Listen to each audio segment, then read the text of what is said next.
The changes to crystal technology are finally here, and it brings with it a few changes to the tech tree itself, as well as some additional ways to get crystals. So stick around in this video from everything we have figured out so far from the first group of people who are now experiencing this new content for the first time.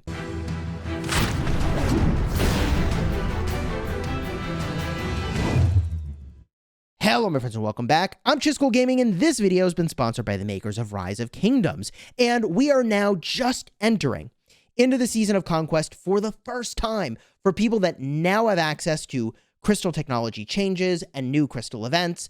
And these are things that the developers said were coming, but they weren't going to include in any of the existing KvKs that we're running right now. So it's now been long enough that new KvKs have spun up and some of these changes are here. Let's start actually not with Crystal Quest, but let's go to the tech tree itself. There are a few noteworthy changes to the tech tree, and I went through and looked at literally every single item in here. And a big thank you, by the way, to Snappy from 1292/2680, who spent a bunch of time with me to get me these screenshots and to make sure I had all the information I needed for this video.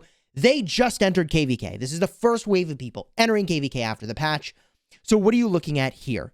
Skillful Operation was previously where this new technology is, Karuak Reports. And this Karuak Reports gives you bonus damage in the new Karuak event. The first level of this gives you 20% bonus damage in that event. The second level gives you an additional 80%. And here is where that second level lives. They took Plunder 2, they made that something you can get sooner, and it now might be a prerequisite for Call to Arms, by the way. And that Karuak Reports 2 gives you that additional 80% damage. So a grand total of 100% bonus damage in Karuak. What is that worth? How exactly does that work? I'm going to talk about that in just a second.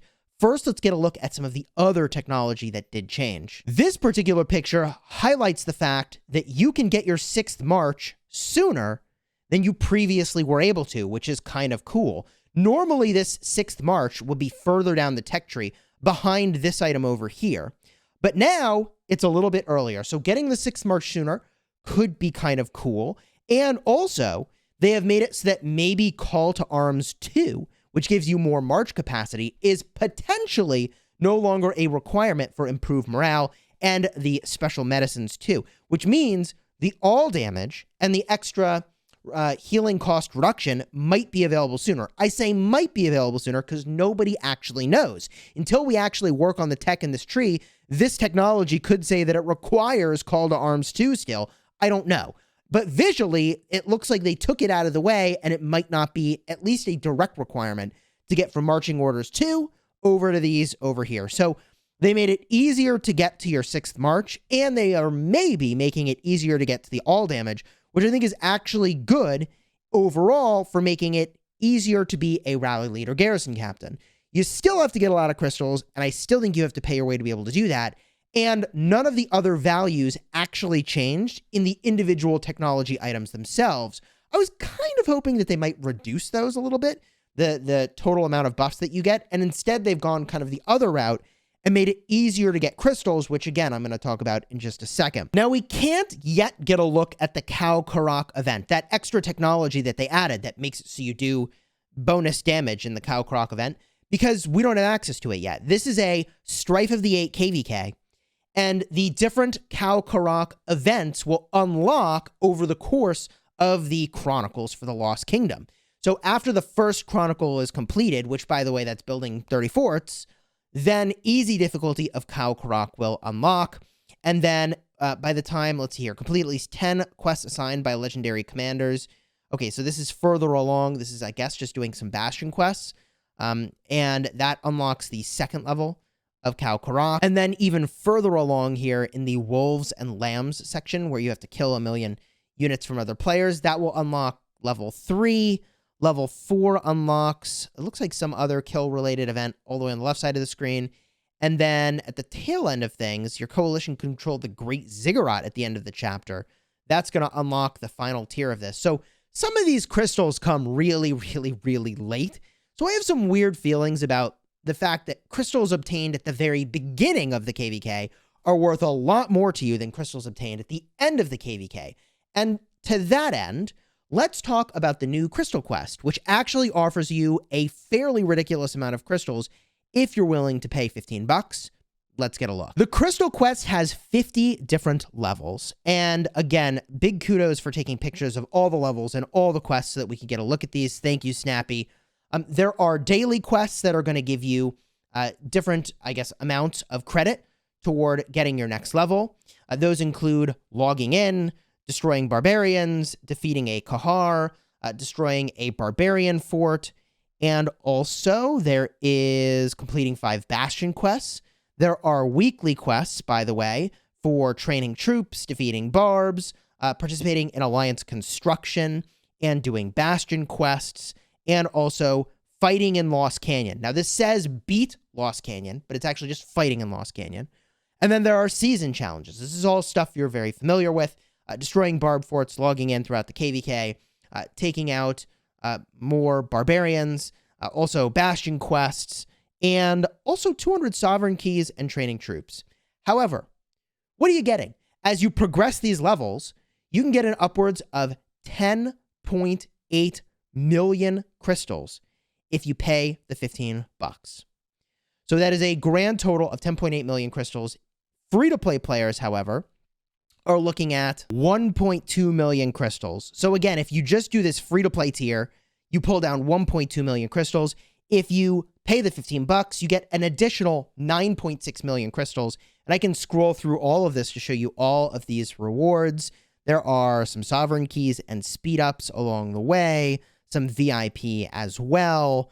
And by the way, once you do get to level 50, you can continue to get rewards and you get a chest. And that chest can have crystals in it if you're lucky. By the way, this is where you access the Crystal Quest.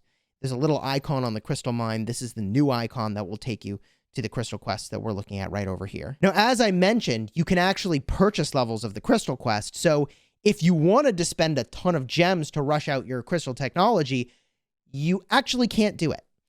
And we tried, but it says that you only can do this after 29 days. So basically 30 days total. After those 30 days have elapsed, the starting day plus 29 more, you can go in and you can start to gem these if you wanted to rush out some amount of crystals, which actually could be worth doing if you're a spender. And if you hit the max level, you still can get even more crystals. So this is 30,000 crystals. You have a 30% chance of getting that. Or 100,000 crystals, and there's a 10% chance of getting that. So depending on how many gems this is, some number of people are going to be gemming to get themselves some additional crystals here to get more crystal technology done. I actually think that was really reasonable. And depending on what kind of KvK you're in, especially if it's like Heroic Anthem, where a huge amount of the fighting actually happens late in the KvK when passes finally open up for like the sort of big showdown in the Zone 6s, I think a lot of people will be very far along and will be considering whether or not you go in and you pick these up. So what does Crystal Quest actually do for the game? It gives free-to-play players, honestly, just a small amount of crystals. Like, I kind of wish it was more. And it gives light spenders a large amount of crystals to catch up with the heavy spenders who are all just going to have their tech maxed anyways. So I think this does narrow the gap a little bit, honestly, just a little bit for free to play, and a more meaningful amount for your low spenders, because like 9.6 million crystals, I think that's what I said it was, for 15 bucks. And I might have done the math wrong. I flashed all the crystal amounts on the screen. So if someone wants to add that up and double check, also link in the description for my Rise of Kingdoms toolkit. You can check that out. There's a ton of useful stuff in there. After this video ends, I'll remind you that you can go there, but it's got all the math in there as well. That is a large amount of crystals. Like normally, for a special bundle that only shows up for a pass opening, Mountain Warfare, you're paying 185 bucks to get like that 9.6 million crystals. So 15 bucks is actually, in the grand scheme of things, if you're paying for stuff in this game, a bargain for the amount of crystals that you're going to get. For those that want to see the official rules, this event is activated after you build your crystal mine and continues through the end of the season. During the event, you can gain experience, level up, and unlock rewards by completing those challenges. All the daily and weekly challenges are time limited and will be refreshed when the timer runs out, so get those done. Once they are refreshed, experience will be lost for any uncompleted quests, so make sure you actually finish them to get your rewards and claim those rewards in good time. 30 days after the event begins, you can use gems to buy experience and level it up faster. And also, After the event ends, any unclaimed treasures will be sent to your items, and any crystals will be recycled. Also, after buying the quest treasure bundle, you gain the additional tier of treasure, and this event will immediately conclude if you migrate to another kingdom, and exiting Lost Kingdom will not affect the event. Now, with all those extra crystals, you are going to get some extra season coins as well, and those season coins now have a new reward tier. You can see all the way up top, there is a 50% discount on 8 gold heads, and there is a 33% discount on 4 legendary material choice crates. That is actually just all upside and amazing. I will probably be picking those up every single KvK. I will say, however, that if you want to go in and purchase something like a city theme, as they've done here, they already own Twilight Falls, or if you don't yet have one of the accessories, like, for example, I think that having a dagger and a web are like really good for your open field. Long-term projects, because they're so expensive, but they're so good if you bring lots of marches to the open field and you spend a lot of time doing that. I think that the accessories are still higher priority over materials and, gold heads. But if you're not in the market for an accessory, I mean, the 50% off price here is actually nice. Also, there is a new event called Give and Receive. And as you spend crystals throughout the KvK, you get rewards. So this lasts for, it looks like, the entirety of the KvK. So pretty much everybody, even free to play, should get to 25 million crystals spent, unless you're like really, really casual and not playing very, very seriously. So there's a bunch of stuff that like pretty much everybody should get just for participating in the KvK, especially because they're now giving out an additional million, which is kind of nice. And then also there are new quests. I don't remember these. Maybe this is just a Season of Conquest Strife of the 8 exclusive, because this is a Strife KvK. I don't remember there being a quest for destroying barb forts to get these rewards. So this could be a new individual Crusader achievement, maybe, that's showing up that gives, I mean, hey, I'll take 2 legendary materials for destroying a bunch of barb forts that I was going to destroy anyways, and 3 crystal keys.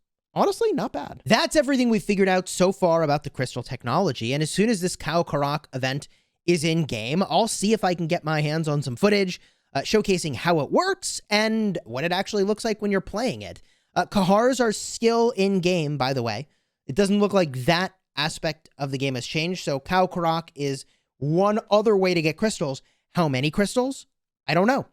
I'm eager to find out, because the Karuak should be something that everybody can do, and obviously people who have more technology should be able to do better in it, but how many more crystals does that mean that you get? What does that actually mean for your crystal technology? Subscribe, and you won't miss when I release that video showing exactly how it works. If you've got any other thoughts, leave a comment down below. I think that generally it is a great thing to reduce the gap between heavy pay-to-win players and people that are free-to-play or light spenders. And I think that the Crystal Quest is really doing exactly that. I hope that Karuak does more of that. And the other event that they added, Give and Receive, I mean, this is giving you a few extra rewards as well. Until next time, you have fun smashing the kingdom.